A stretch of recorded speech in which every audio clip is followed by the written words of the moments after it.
I don't know if you are one of those leaders that are frustrated by having so many generations in the workplace under one roof.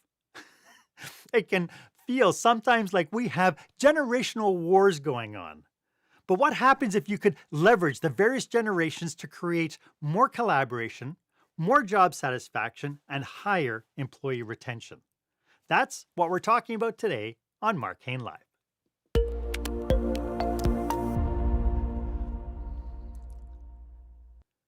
Welcome to this episode of Marc Haine Live. This is where small business owners and entrepreneurs pick up core skill sets to create the show-stopping, jaw-dropping experience that your customers and employees deserve. I am your host, service expert, and master of experiences, Marc Haine, and today my guest is Shawn Johnson. We will be talking about how we as leaders can leverage the generational worldviews of our team to help influence the way we work and the way we do business. But before we get into that, I just wanted to remind you to go ahead and subscribe to this podcast. I know. The podcast gurus out there say that I should wait until the very end, until you get value from this episode before asking. But I figured, what the hey? If you're here with me right now, then we are friends. So welcome, friends. Just make sure you subscribe, please. You know, I consider myself very lucky being a hospitality specialist. I have been surrounded by young employees and seasoned professionals in the industry. I do know that the two can complement each other very well, but I also know that there can be strife and it can create the strife happens because we have different values, different challenges. For instance, the baby boomer generation, for instance, snarls at the work ethic of the younger generation, and the younger workers can't believe some employees have spent 25 years with the same company. So that brings us to our question of the day.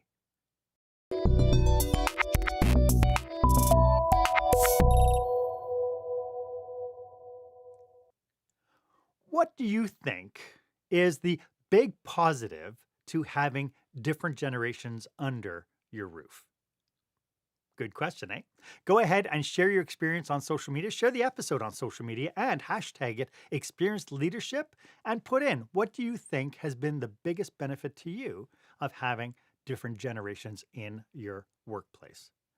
My guest for this episode is generational strategist Shawn Johnson. Shawn is the strategist for generational inclusion and the author of her brand new book, Strategies for Generational Inclusion at Work.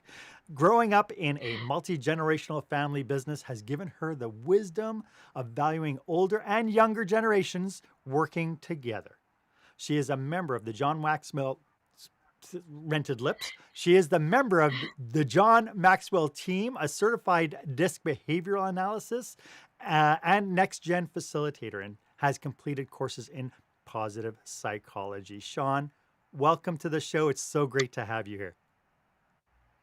Thank you so much, Marc. It's great to be here. I'm very excited about speaking with you and sharing some ideas. As I am as well. This has always been kind of a real cool kind of topic because it is all about all these different things that happen within workplaces. And you just go, as a leader, you go, what am I doing wrong? But before we get into our topic, could you maybe tell us a little bit about what you do for your clients?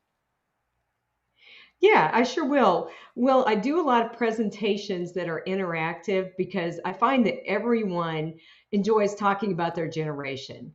But then after we have fun talking about our generation, we can link that to all kinds of things that happen at work. The expectations we come to work with, the conflict that we sometimes have because we see the world differently. So I do presentations, lunch and learns, workshops. I love interacting with people. So while I enjoy doing a keynote, I like it even better if there's some interaction. If I can go into an organization and hang out in the conference room or wherever and really, talk about, why is it that millennials don't want to put a signature line on their email? Like what? What is the problem? Just simple things like that can really aggravate us. Very cool. How did this become such a passion point for you? Well, a couple of things came together. about 3 years ago. I was already with the John Maxwell team doing leadership things, but there were a couple of things that really changed my direction, a pivot, so to speak. In doing the leadership training, I learned that my best reviews came from millennials. I consider myself a younger boomer. So when I looked through them, I thought, wow, I really connect with millennials. So that's something I can share with other people. And then the second part of it was I started noticing, especially in the corporate world, that older generations were being pushed out, encouraged to retire before they were ready. And of course, that's illegal, but a lot of times people don't take action, and it can be really discouraging to people, even at the age of 55. Which the older you get, the younger that seems, right? And then at the same time, I was getting all this feedback from millennials. Gen Zs really weren't strong in the workforce yet, but millennials were saying, no one listens to me. I come to work, I have all this great feedback, I learned all this stuff in school, and nobody listens. So I started just diving into that whole dichotomy of the older generations feeling unheard and pushed out, and the younger generations feeling unheard and undervalued, and said, I know something about this because I grew up in this environment, saw this from the time I was a young girl. Very cool. And because you had a family business, right? You I think in your bio you mentioned Yeah. you were part of a family business with everybody working in it. Yeah, I grew up on a farm, and I was one of those lucky people that had great grandparents involved in the business. I mean, a farm is a business, and they were involved until I was well into my teens, 16, 17, something like that. So we all worked together all the time. And I saw, at a young age, I remember my parents with their college education, coming home. And oftentimes we think of technology as something new, and certainly it's changing more quickly these days, but technology was an issue. My dad came home with his agricultural degree and said, we're going to upgrade the dairy. It's going to be great. We're going to milk more cows. We're going to have all this, system, electronic milkers. We're going to measure and weigh the milk. And my grandparents said, why? What we're doing is working just fine. We've done it this way forever. My great grandparents said, you got to be careful how you spend your money. You don't want to jump out there and get in debt. That's a bad idea. But over time, my dad made that happen. He talked him into it. He invested a lot of his hard-earned savings, and that was the dairy that I grew up in, milking cows with my grandpa mostly. So all of that, that push and pull, that collision of the old and new, the tried and true with the hey, but we should try this now. That attitude, that's still what goes on today. It Yeah. hasn't changed a bit.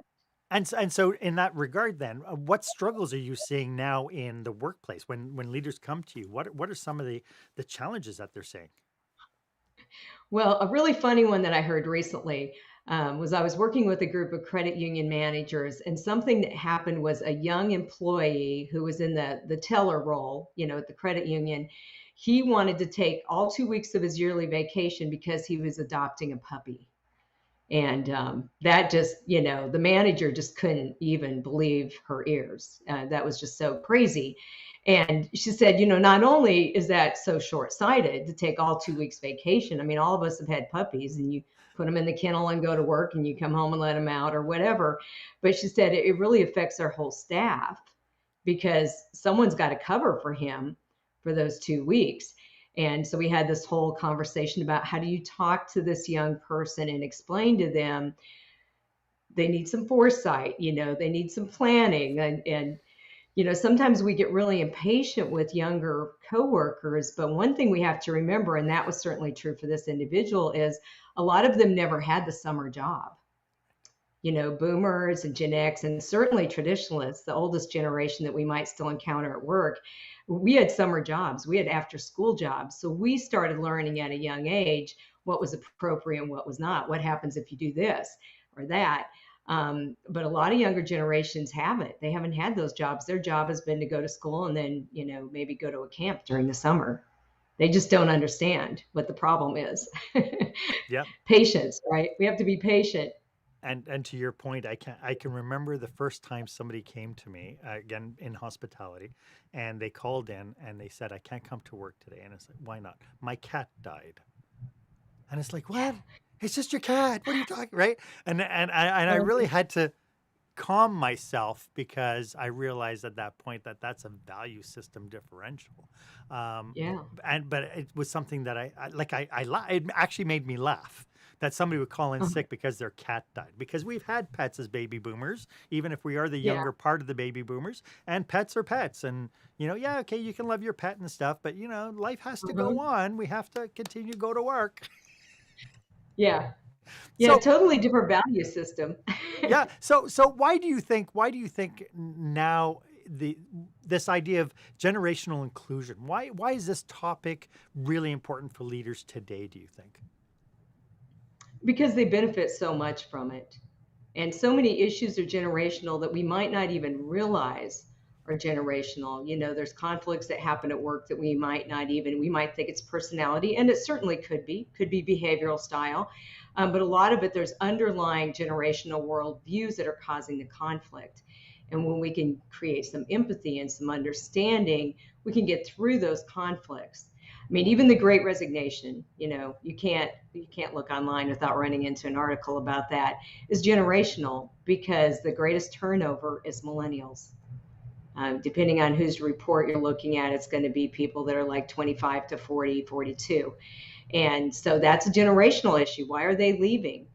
Well, when you learn to understand their point of view and what you can do at your workplace to make them feel valued, get them to stay, your productivity goes up, your morale goes up, your turnover goes down. It's a huge ROI. Generational inclusion really results in a huge ROI for any size business. If you could figure out how to leverage it. And I think do you Yeah. think that that's the biggest challenge that leaders have right now, is they haven't figured out necessarily how to leverage the generational gap within their workforce? Yeah, I think it is. Most business leaders, especially if you're an entrepreneur, you're busy. You don't have time to figure all this out. But if you can, do a workshop or just do some simple things to bring people together and help understand how that older person in your office can help mentor and bring that younger person along, and then you can keep running your business. A great example is things really haven't changed that much, I'll say first. When I started working out of college in the 80s, early 80s, I had a boss that his approach still works today. He took time to explain and coach us in everything. Back then, we would do paper filing. He even talked to us about consistency and how you file. How do you handle an angry customer? Back in those days, we used fax machines. What's an appropriate way to send a fax? What's an appropriate response to a fax, an inquiry?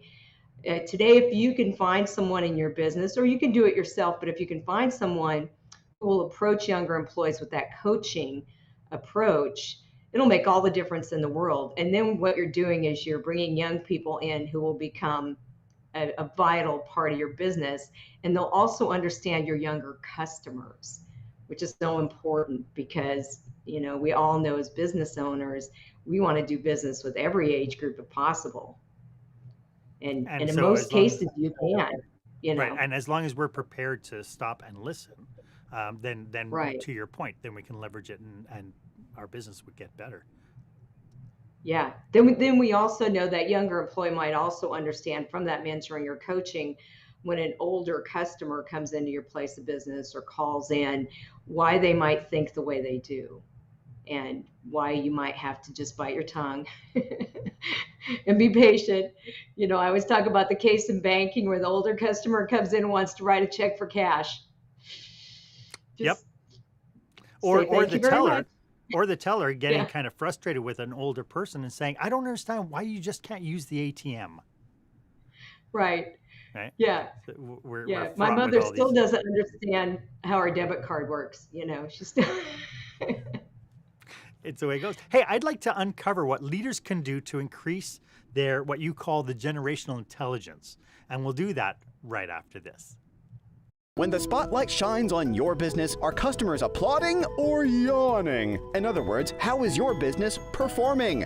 Make your business a star with the new book, Lights, Camera, Action, Business Operational Excellence Through the Lens of Live Theater by Marc Haine. Marc uses his business and acting experience to help you see your business like a live show, so you can create a performance your customers will never forget. Buy Lights, Camera, Action today at your favorite online retailer or directly at marchaine.com. I am speaking with Shawn Johnson about what it takes to create effective generational workplaces. Shawn, before we get too deep, could you define for us? We've been talking a lot about the different generations and kind of these different kind of misperceptions we have about them. Could you define what each of these generations are and what are the core driving values at each of these levels? Sure.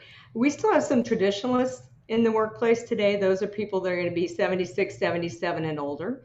I happen to have an aunt who's still a school psychologist, a full-time employee. I have an uncle who runs his family business with his son. So, and you know what, if they're not working with you or for you, they might be your customer. And they're going to have real traditional values. They think that good things come to those who wait. Something that they offer younger generations is resiliency because they've lived through so many things.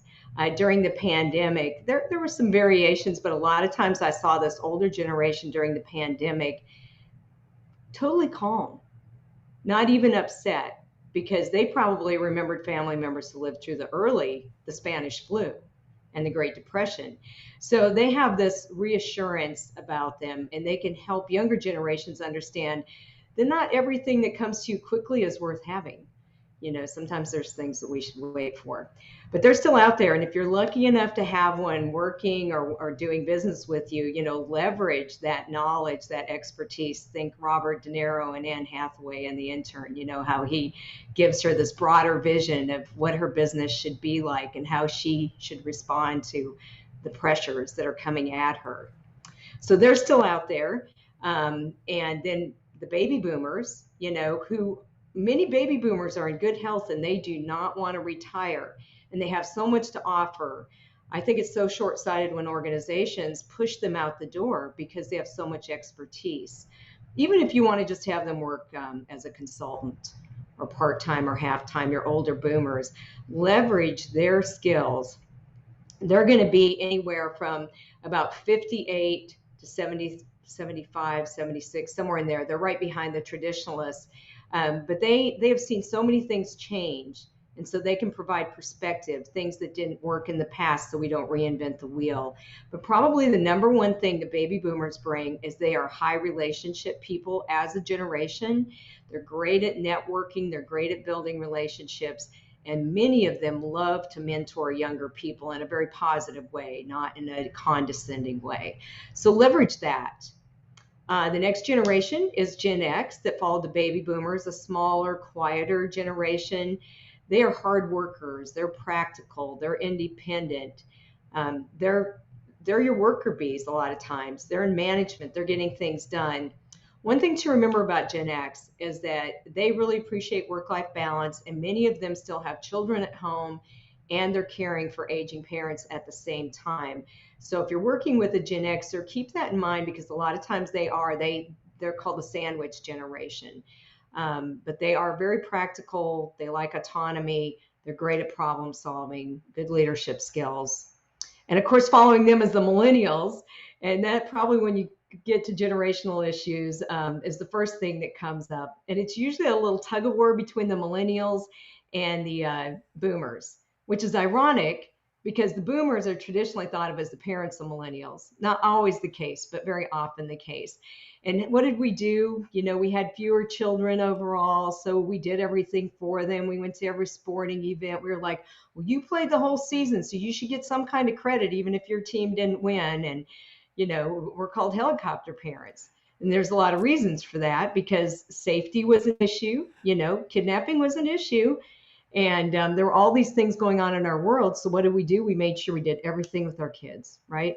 We went on vacation with them, and we're still like that today. But at the same time, we like to complain about them. We like to complain about them at work. You know, why do I send them a message and they don't respond? And they're like, well, I didn't need to. I got the message, right? I don't I don't need to respond. I got the message. There's all these things. I mean, just have a family wedding and you can see the difference between the millennials' point of view and everyone else's. But the millennials have been called the canary in the coal mine because they have called out some leadership issues, some work-related issues that really needed to change. It's just that we kind of got our feelings hurt because we've been putting up with that for years. We've been putting up with poor leadership for years, and they said, no, no, no, no, no, that's not how it should be. But they've, over the last 20 years, we've seen a lot of things change for the good. And a lot of that has to do with millennials saying, I know you don't want to hear my opinion, but I'm going to tell you anyway. That kind Nice. of thing. Yeah. So millennials are now managers. I mean, one of my millennial friends is the CEO of a huge hospital.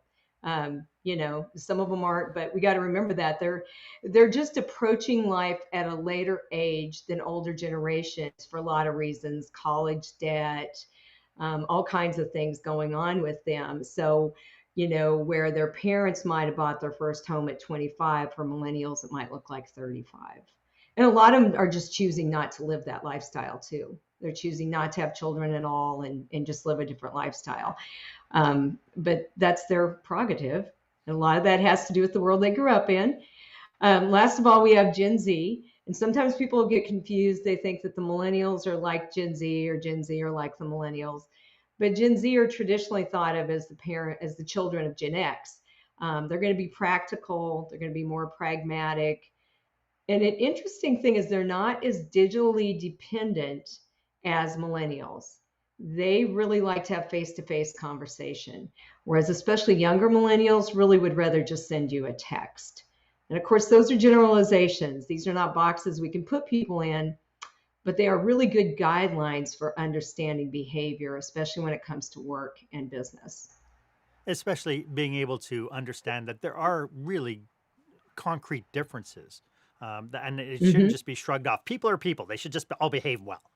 We we can't just unfortunately do that. But there's been a lot of issues within the labor market right now, and you mentioned the Great Resignation. But things like remote and hybrid workers, big focus on mental health. How are these issues kind of reflected in the generational workforces? Well, we'll start with mental health. The younger millennials and the Gen Z generation have grown up with a lot more daunting things in their world. They live in a more global environment than we did growing up. I mean, we have global terrorism, we have climate change. Those were things that when I was growing up, no one thought about. I feel like the world was much more optimistic in the 60s and 70s and 80s than the world that they're growing up in. Millennials saw the Great Recession. They saw parents lose jobs. They saw people lose homes, maybe on a larger scale than boomers and Xers did. And now we have the pandemic. We have Gen Z going to school from home, graduating college and never going to an office to work, having to learn everything online. Now, that's all changing and shifting, but they've lost a lot of those rites of passage, graduations, proms. All of that plays into this mental health issue, and it's hard for them to see beyond where they are because they just haven't lived long enough. And that's where older generations, like especially I was saying the traditionalists, if they have a grandparent or someone older in their life that can say, look, things have happened before and we always get through them, that kind of thing. So mental health, it could be any age group, because it could be a Gen X mom who's had her kids home trying to go to school from home and she's trying to manage a workforce, hybridly. There's lots of issues there, but the younger generations definitely have grown up with that global perspective, and that changes the way we look at everything, work and everything else. We've seen engagement levels fall. If you get any reports on worker engagement, we've seen that fall. That's because people come to work with higher expectations. They want to feel connected to more than a paycheck. And that's come from lots of places, parenting, education. When I went to work on my first job, I really, I mean, all those other things were nice, but I really thought I just need to get a paycheck because I got college loans and I got to make a car payment. But, younger generations have grown up with higher expectations that we've given them. You can be anything you want to be. Isn't that what a lot of us told our kids? So if we want to have that level of engagement, we have to link them to bigger causes than, here's what you do every day. But this is who you're affecting. You're affecting this customer or that customer. Those all play into generational difference issues. Yeah. When we talk about the leaders and developing their skills, what strategies would you recommend that leaders need to start adopting to become more effective? But first of all, just develop more of a coaching leadership style. There's a lot of ways to do that. I mean, you can read books, you can go online, you can hire your own coach. There's lots of business coaches. John Maxwell has a lot. I'm certified coach myself, just to kind of help you think outside of yourself. But a coaching, back in the day, no one ever thought about leadership as really being a coaching thing. You wanted to achieve results. It was profit driven. The world was more profit driven. Now it's more people driven. So coaching is one thing. And then learning to understand, having an open door policy, allowing people to come in and talk to you, set office hours, whatever you want to give them, and let them come in and really find out what's going on in their world. Because when you show interest in them, they're going to create loyalty back to you and your organization. You're going to understand why that person of a different generation than you is saying things different. One thing I love to do is a values exercise. Get the team together, and it's a lot of fun. Everybody gets to choose their values. And when you see other people's values, you understand so much about them. And it prevents you from pushing buttons that you never even knew you were pushing. So that's great for leaders. And then just understanding generations. I do a lot of workshops, in generations, understanding, how millennials think, how Gen X thinks, why they think like that. All of that. It's just that ongoing education, because the half-life of education today is not what it was before. So we have to all continue growing and learning, and that has never been more important than it is now for leaders. Fantastic. For those people who are watching this, if they turn around and they think, maybe I need to start thinking about this idea of bringing a coach in or somebody to help support us, how can people reach you if they want to look you up and ask for your assistance?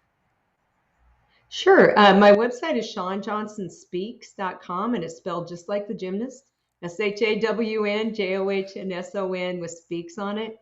And my phone number and contact information is right there, as well as an opportunity to schedule time with me at no charge. But yeah, that's an easy way to get a hold of me. So Fantastic. I'm a baby boomer. I don't mind if you just pick up the phone and call me. You're not going to scan through the call display and go, maybe Tuesday. Yeah, yeah. But if you're not comfortable with that, you can text me or you can email me, whatever you want to do. I'm always open to a conversation. Nice. Hey, I do know that, there are people out there who are experiencing generational warfare in their organizations. Mhm. What steps, what's an initial step that they need to do to bring together a truce, for lack of a better Yeah. word? Well, I think empathy and understanding are key. And one thing I love to do is like an icebreaker at the beginning of getting together. And you can do this without me. I mean, you the business leader can do this. Bring people in your conference room, maybe get something good to eat or drink or whatever, and get everybody to relax and just share stories, some key questions like, what was your biggest obstacle growing up? How many kids were in your family? Mm, What is the most important thing in your life today? Just simple questions, because right away you get a different view of people. When I've done that, a lot of times people say, well, I've worked with this person 10 years and I never knew that, they grew up in this environment with this many siblings and had all these challenges and struggles. We see people completely different. All of a sudden we find them, we understand them better. We have empathy towards whatever issues might be going on in their life, or, all those things that happened in our childhood that still influence the way we think about things. I think that's a So that's an easy, fascinating fun thing. exercise. I'm writing a script, and one of the things that we need to do for the characters is we need to write a backstory for our characters so we understand when they come up to a conflict or something, how we're going to be able to write their responses to that. And as you were saying that, it's like, oh my goodness, this sounds exactly like just finding out people's backstories so that you have a Mhm. point of connection. You have helps you with the understanding aspect of it. Yeah. Yeah, I mean, just even, ask them like, what's going on in your life today? What struggles do you have? You might find out they have a handicapped child that you didn't even know about. Right. It's crazy what happens. Uh, it tells me, for workplaces, I did one episode on trust. How a lot of organizations, the trust bank account is very low, as it were. What role does trust and respect have in this process? That is a really good question. So that exercise that I just talked about is kind of an adaptation from Patrick Lencioni's The Five Dysfunctions of the Team. And that was the first thing he recommends for building trust, is to be vulnerable and share some of your stories with your team. And the leader should be a part of it too. It shouldn't just be team members and the leader watching. We all have to get in there. And sometimes those stories are, we might not really want to tell them, but that's what builds that trust and that empathy. And then respect. Oftentimes, older people, I consider myself one of those people. We want to be respected for what we've accomplished, how old we are, our wisdom, our experience. That's all good. But younger people want to be respected because they have good ideas or just for who they are, what they bring, showing up to work every day and doing the best that they know how to do. So the respect thing is huge, and it goes both ways. When we treat everybody with respect, then we create an environment, a positive climate that we're all working in. Quick story. One of the millennials I know, who I mentioned earlier, who's the CEO of a hospital, I talked to him early on, like 3 years ago, when I started talking about this topic. And I said, so Kenneth, like, how do you do it? Because you're managing people that are a lot older than you, and yet you still have younger people coming in. And he said, I always adapt my approach for every person I talk to, and I always treat them with respect, no matter what their job role is, what their age. That's key. It's a key factor. And it seems so simple, and yet in so many different work environments, when you think about all the reports of incivility in the workplace, you would think that the respect and trust aspect would be the easiest thing to solve, but it seems like that creates most of the clash for us. Yeah. Yeah, the respect thing is huge. Whenever I have a conversation, do a talk, someone's going to mention respect. Or the lack thereof, right? Respecting. Yeah. Yeah, or the lack thereof. I'd love to get into some cautionaries as people are watching this and thinking, yeah, I got to change some stuff up. I'd love to get into some cautionaries about what the do's and don'ts are as people want to instigate change, and we'll do that right after this. When you're delivering an important speech to a huge audience, it's easy to lose your place or go way over time. Give yourself an advantage with the Pro Speaker Presentation Speech Timer app. No more checking your watch or calling for time. The Pro Speaker Presentation Speech Timer app keeps you on track with easy-to-see timers, even changing color for visual prompts during your speech. And you can set audio cues to practice, or set it to vibrate so you don't even have to look. Be the pro you know you are. Download the app at speakerpresentationtimer.com. Welcome back. I hope you are getting tons of value from today's episode and our expert, Shawn Johnson. As you could tell, Shawn and I are passionate about today's theme, this idea of leading teams and bridging the gaps. If you belong to an association who is planning a leadership retreat or a conference and you think we could be valuable presenters, go ahead and drop us a line. All our contact information is in the show notes, so feel free to reach out at the very least for a quick discovery call to see how we could possibly serve you. We'd love to explore how we could be of service to you and, of course, your people. Shawn, your brand new book just got released on Amazon today. So as we're broadcasting this episode, it's on Amazon. Can you tell us a little bit about your book and what it covers? Sure. I have a book right here. Whoops. it's behind me as well. But yeah, my brand new book. I'm really bad at putting this in the screen. I'm sorry, Mark, but there it is. Okay, it's a mini book. So for those of you who might be intimidated by reading a 250-page book, don't worry, you're safe. You can order it at a very affordable price, and each page is a tip or a strategy, and some of them have additional information that you can access online at no charge. So what I tried to do is bring the best of everything I know and have used or other people have used about how to bring generations together. And a lot of it is just good information for getting your team to work together better, for keeping your best people, for attracting good people, all of that good stuff. So I hope that some people that are listening to this podcast will find that helps them out. It does. I thank you so much for the advanced copy. I read through it, and it really gives you an idea of questions you should be asking. Once you have an understanding of where some of these strategies lie, you can then look at your property and at your organization and think, I could start strategizing what I need to do next. For people who think, oh, you know what, generations aren't a problem for me. People, they go around thinking, I'm the boss and I'm fine. I don't need any of this information. How can people test where their generational IQ is? Well, I do have an assessment. Funny you should ask. No. And it's fun. It's free. So ShawnJohnsonSpeaks.com/GQ, Generational Quotient. It's not the men's magazine. It's how much you know about generations. And there's 10 questions there that you can answer, and it'll give you a score. And then if you want more information, there's actually a generational matrix. It's like an Excel spreadsheet PDF that you can download for free. And people love that thing. In fact, I've even adapted it for organizations, but it really helps you understand the way people think. If you have someone that lives to work that's working with you, chances are pretty good they're a boomer. If you have someone who thinks that work should be fun, chances are they're a millennial. If you have someone that thinks that work should be for a greater cause, chances are they're Gen Z. But a little warning, don't get too hung up on generational stereotypes because there's always outliers. Yeah. But it does kind of give you some good information, a good starting point to go, oh, I bet that's why they don't get along. I love the fact that in the book you mentioned the word cusps. We have generational cusps. We have people who bridge these two generations. Does it really make that much of a difference? Because everything that you were talking about today, I see that I'm on a cusp of many generations. When we talk about this, being a sandwich generation. I still have a child at home. I'm taking care now. My wife and I are taking care of our elderly parents. We're still, even though on the generational definition, I'm a baby boomer.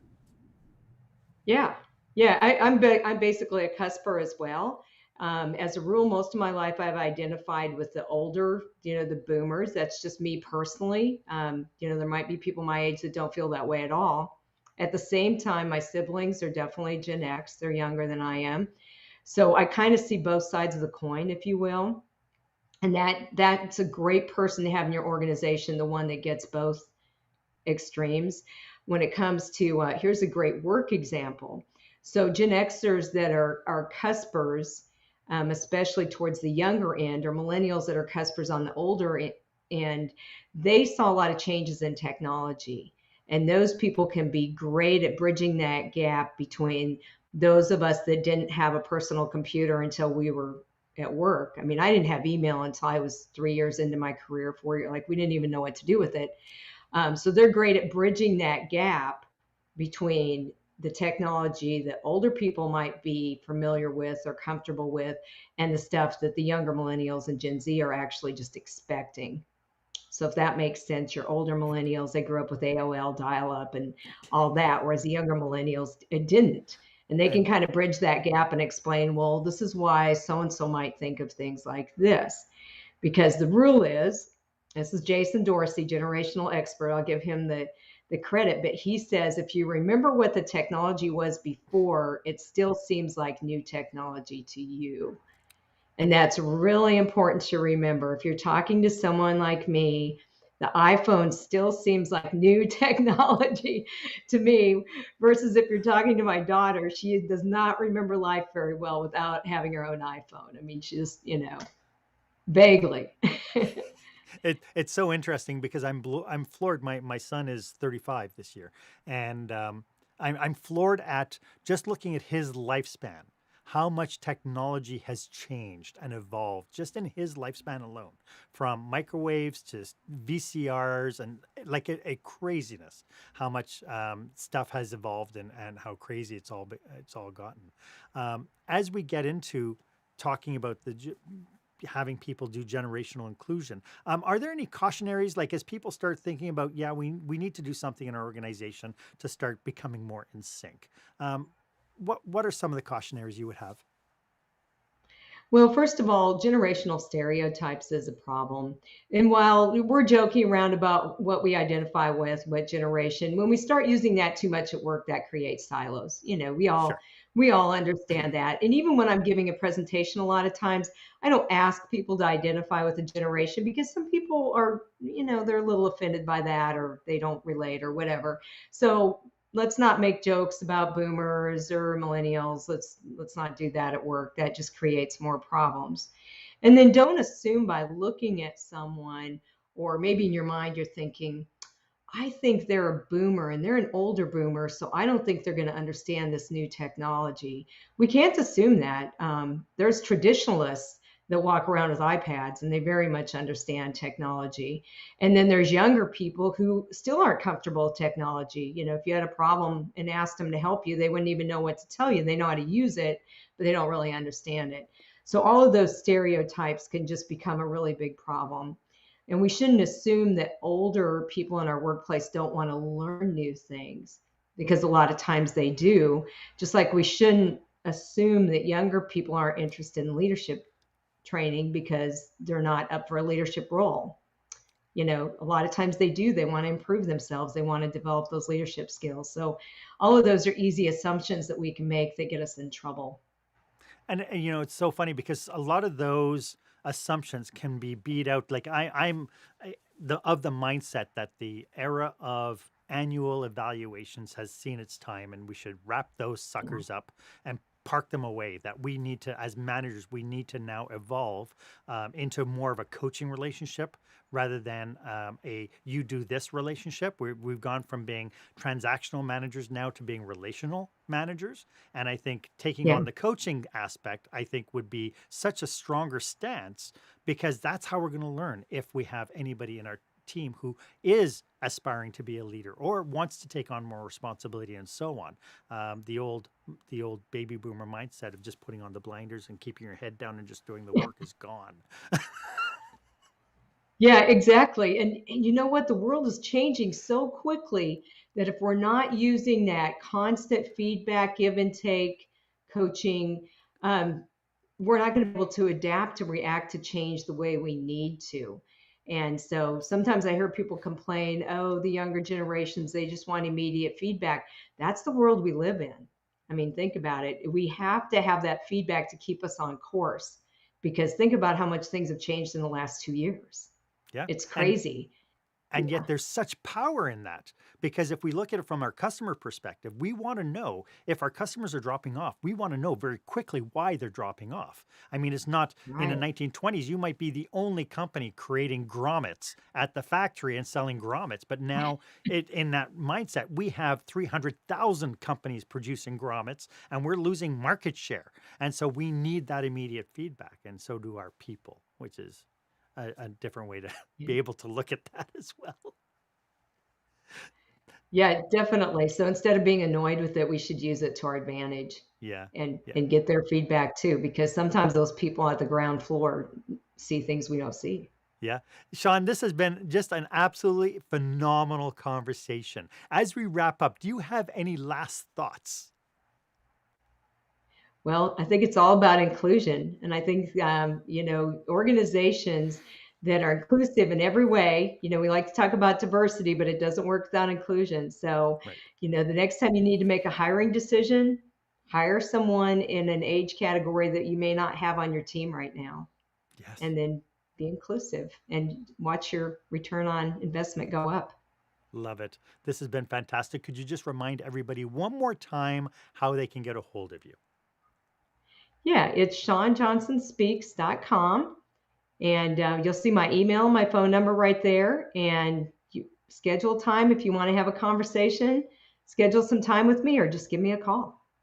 Fantastic. And check down the links. In the links, we have all that information for you, including links to Shawn's matrix, her comparison matrix, as well as links to her brand new book. is going to be on there before the end of day today. So make sure you check that out. Shawn, thank you so much. I can't thank you enough for sharing your expertise and your passion and your knowledge around this. I think it's very important nowadays, and I can't thank you enough for taking time out today.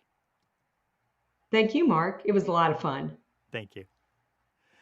If you have any questions about today's episodes or would like a complimentary 30-minute brainstorming session with you and your team, please feel free to book time on my calendar.